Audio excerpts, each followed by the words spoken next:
Hi, how are you? I've been so excited to check in with you today because today is the day you begin teaching with our lesson plans. And I can't wait for you to dig into this because I know when I did, that was where the magic happened for me. You have everything in place. You've identified your at-risk readers, you've set some goals, you've gathered baseline information, you've looked at some of your scheduling, and now you're ready for this. You're ready for the magic.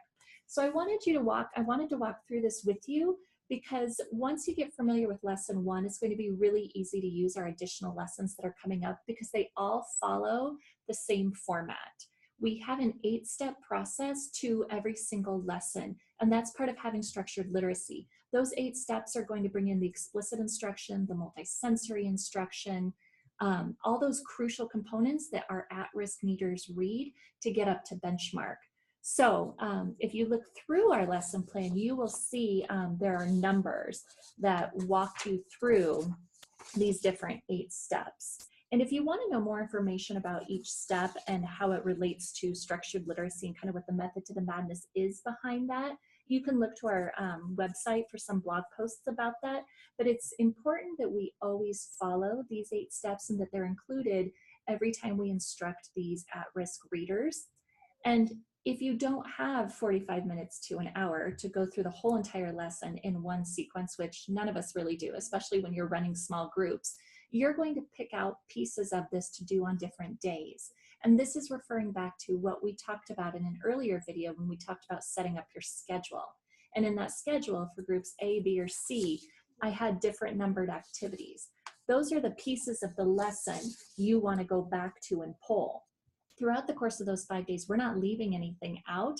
I'm just having you circle back to some of these multiple times or hit them really hard on a given day so that you can use this one lesson over 5 days.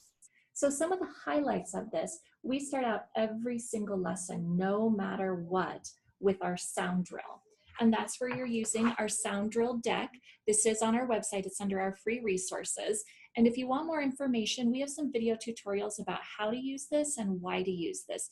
But this is a must that you have to do, especially with those struggling readers who are still working on grasping what the letters say, how our mouth has to look when we make those sounds, and that, for example, that the vowels make more than one sound. So every single lesson does begin with a sound drill.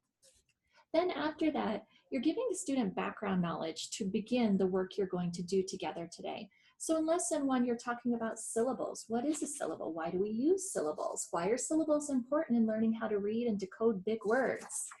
And if you notice, we have given you the script. Now, we're not giving this here to make you tied to it or make you feel like something is going to happen if you stray from this. Not at all. Because remember, the secret is you've got this. You can do this. You can read this and make it your own.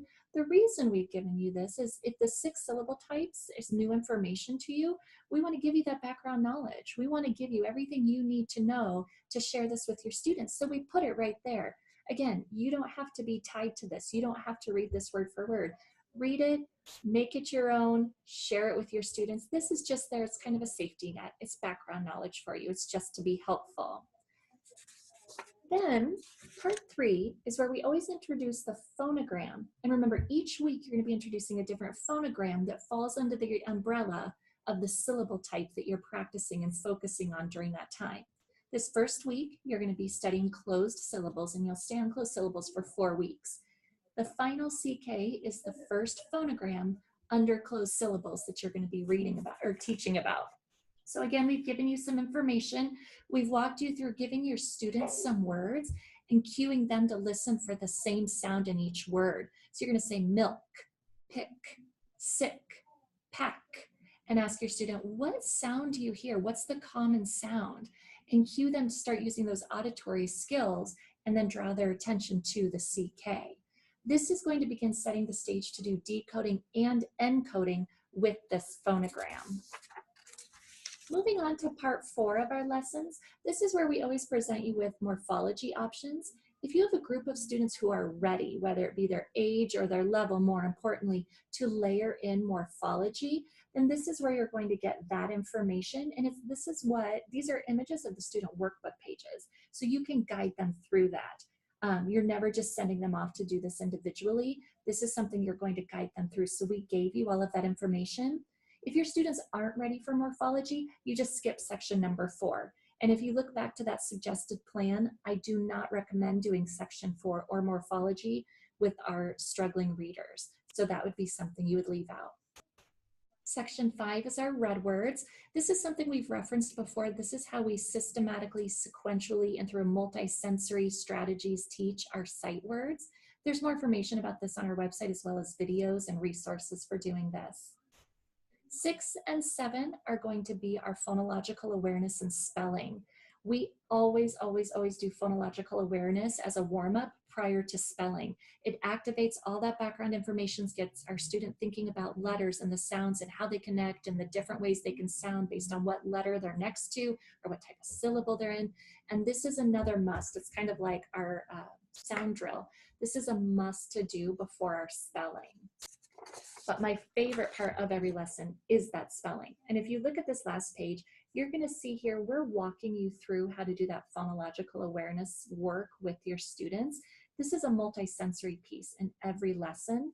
And if you go to our website, you're going to find information about how to bring in this multi-sensory component into your lessons so that's realistic. You're not dragging out sand trays, you're not putting shaving cream on the reading table, although that's a blast. We can't realistically do that when we're pulling multiple small groups every day. This shows you how to bring in that tactile experience in a quick 2-3 minute activity for each group that you see.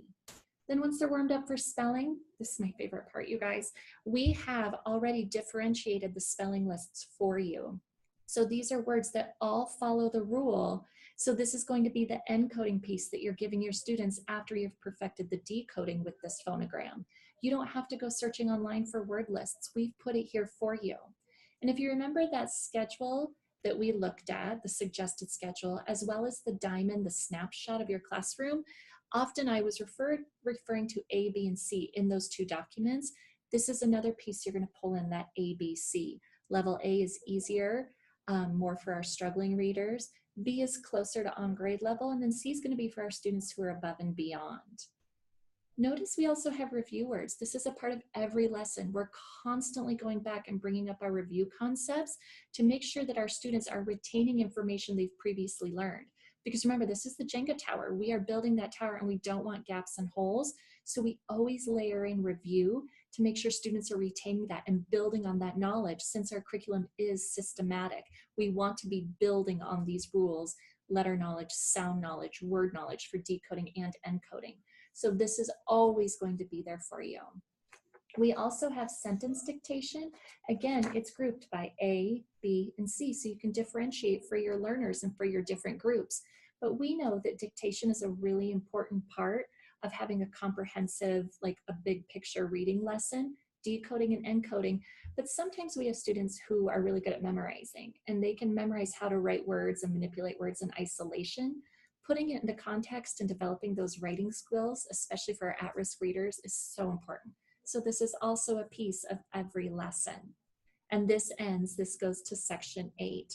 So that is our lesson in a nutshell. We have tons more information and more video tutorials and blogs about what goes into creating this lesson, why we have the 8 steps, how the 8 steps benefit all of these struggling readers, that you can access at any time on our website. But for today, I just kind of wanted to give you the Cliff Note version so you are ready to roll, so you can dig into this. And you don't need to hesitate. Remember, you've got this. And if you reach a point where you're thinking, you know, I'm not sure about this, that's information I don't know, we've got it written right there for you. Just take a look at this. And then as you get more in the flow, you're going to know this. It's going to become your next language. And this is how you're going to be able to talk to your students. It's going to be transformative. I can't wait to talk to you tomorrow and see what you think after you've given this a try. Good luck. It's going to be great.